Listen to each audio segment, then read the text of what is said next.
Salutations everyone, and welcome to What Mattered, the show where I tell you what mattered in the news this week. So, what did matter? Was it an all-female Ghostbusters cast revealed? No, that doesn't matter. Was it a zombie game that people are angry about for some reason? No, that doesn't matter. Crispy M&Ms are back, baby. This is what mattered.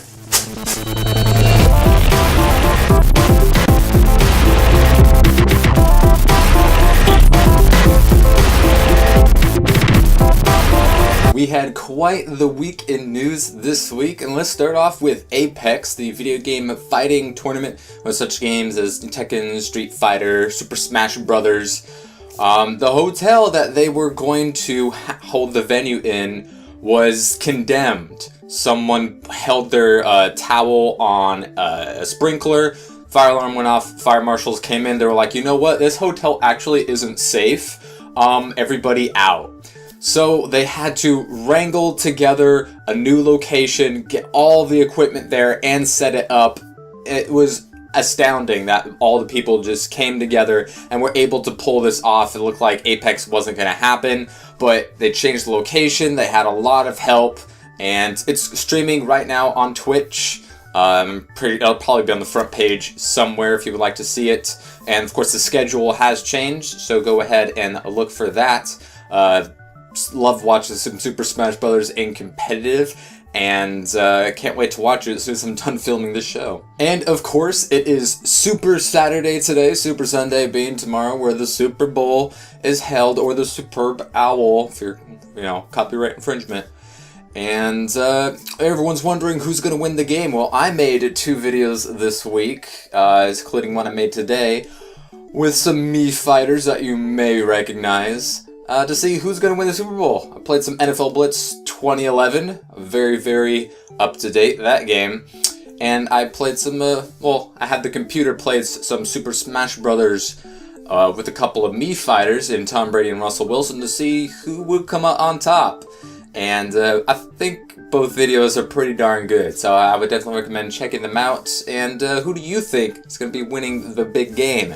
My money? Lenny Kravitz. And in some rather somber news this week, it was learned yesterday that our good friend Monty Ohm, the animation director of Red vs. Blues, starting from season 8, as well as creator and director of the anime Ruby, has been hospitalized. He had a medical emergency. It was quite a shock to everyone. His condition is still unknown at this time to general public. There was a fundraiser held to help his medical expenses, and that was surpassed in a matter of 3 hours because the RT community is just the best community out there. And if you would still like to donate, I will leave his fund me in the description below. We don't know what's going on right now. How this came to be, what the the conditions are of his hospitalization, but we know that the fee will not be a problem thanks to the Rooster Teeth community, and our hearts and thoughts go out to Monty and his wife Sheena, who I'm a big fan of as well. Both very, very talented people, and we need you, Monty. Yang in there. Finally, a bit of details were released about the Last of Us movie that is in various stages of becoming a movie. There's nothing official yet, but the writer, Druckmann, did say that he finished a second draft, had a table read with some actors, and while it is faithful in the tone and what the movie is trying to portray, he said there are a lot of big changes. Who knows what that means and in what capacity, but a lot of people want to see a Last of Us movie. It would be very translatable to the screen and one awesome story arc. The actor of Arya Stark, Macy Williams, is in talks to play Ellie, and has said that she would be interested in, but nothing is official. There's no official status of this movie whatsoever, but a lot of people want it to happen. It is definitely hard to translate a 10-hour plus game into a 2-hour film, so changes are to be expected, but hopefully not in the same vein that Hollywood has done with other video game movie adaptations, and if this comes to fruition, maybe it could be the very first good one. Hopefully, because Last of Us is definitely deserving of an amazing adaptation to an amazing game. And speaking of adaptations, the first trailer, the first bit of footage or news or anything at all of the Fantastic Four movie has been released. The first trailer came out. It was supposed to come out when Kingsman hit theaters, but it came out a little bit early, as they tend to do nowadays. I don't think you could set a date for a trailer and it not be broken by somebody, if not officially. And there was a lot of reactions, mostly racist, which is weird it's 2015, people. And also the fact that we knew Michael B. Jordan was the Human Torch a year ago. A year ago we knew this. So I don't know why people are getting upset now about it. You could say what you will about casting decisions when it comes to, age or talent or look, what have you. But the trailer is what we all get to look at, and it's very interesting. It seems like they're trying to hide the fact that this is a superhero movie. Seems much more like they're trying to skew it as, oh, this is a sci-fi film, which they can do because, this is Fox. They have no affiliations with the X-Men so far, and, they can't mention Marvel characters because, they're owned by Fox for now. Hopefully if this tanks, because let's face it, Josh Tank isn't the greatest director. I know a lot of people are like, oh, Chronicle. It's like, did you see Chronicle? Did you see Chronicle? No, wasn't that great. And I know that's where he knew Michael B. Jordan from, and I do like Miles Teller, and I love Kate Mara.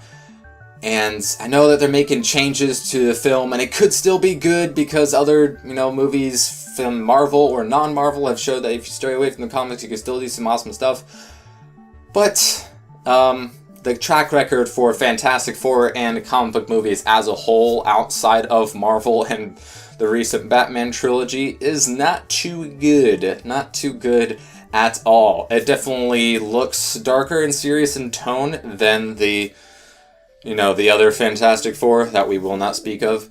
And it's interests me a little bit just because I like the Fantastic Four so much, but I do not have a lot of faith in this film. I haven't from the beginning. Questionable casting choices, questionable artistic choices, and I'm probably still gonna see it. I'm not super psyched about it, but sometimes if you go in with low expectations, that could help your whole view of the film.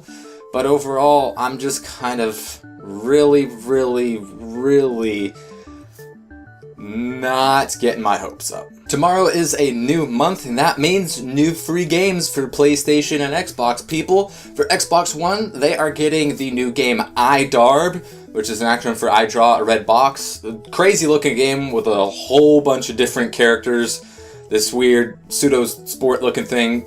Looks interesting, maybe worth a free download. For the 360, you are getting Brothers, A Tale of Two something. It was PlayStation Plus had it like a year ago. And Sniper Elite V2.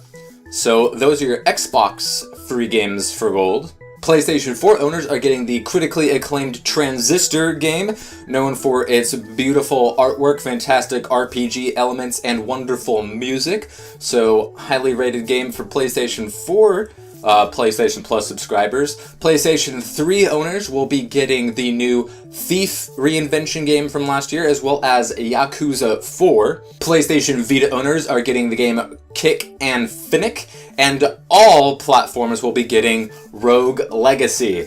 Overall, rather underwhelming month, especially for Xbox, but Transistor, easily the gem out of those free available games, so go ahead and pick those guys up, and if you missed any of those older ones, you can pick those up as well. Speaking of games, EA announced that the Battlefield Hardline beta will be starting on all platforms, PC, Xbox One, PlayStation 4, 360, PlayStation 3, on February 3rd, and will last through February 8th.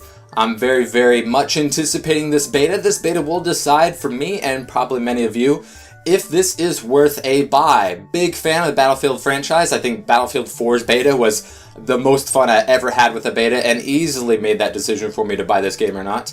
And for Battlefield Hardline, hopefully the beta will make me have a similar revelation or will have me spending my money elsewhere. I'll have plenty of footage here on the YouTube channel. I'll probably stream it on Twitch a few times as well, so definitely looking forward to what Battlefield Hardline has in store for us. And in shady Nintendo news, Nintendo's still being shady when it comes to their games being appropriated in video form on the YouTubes. And that's right.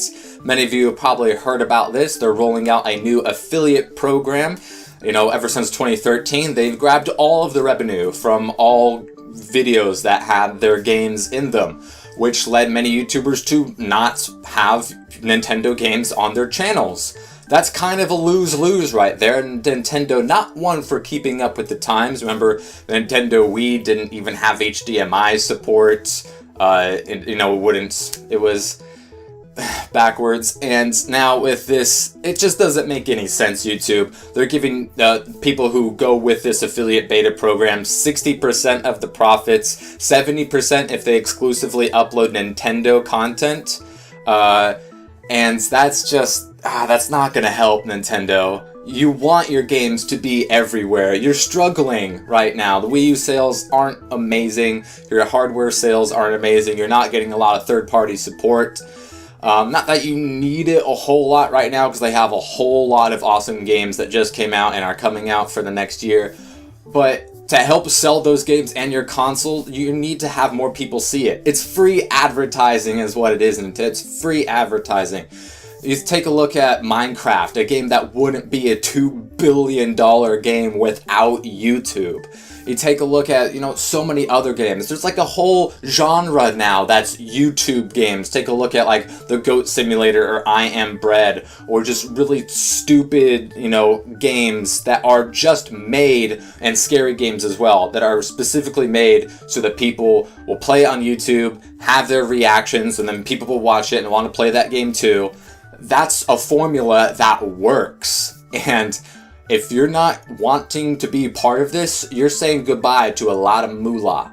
And while it's not surprising, it is still disappointing. Speaking of Nintendo, Super Sunday does not only have the release of the Super Bowl, but also Wave 3 of the Amiibo figures. We have Meta Knight, a Best Buy exclusive, Shulk, a GameStop exclusive, Lucario, a Toys R Us exclusive, Rosalina and Luma, a Target exclusive, along with Sheik, King DDD, Ike,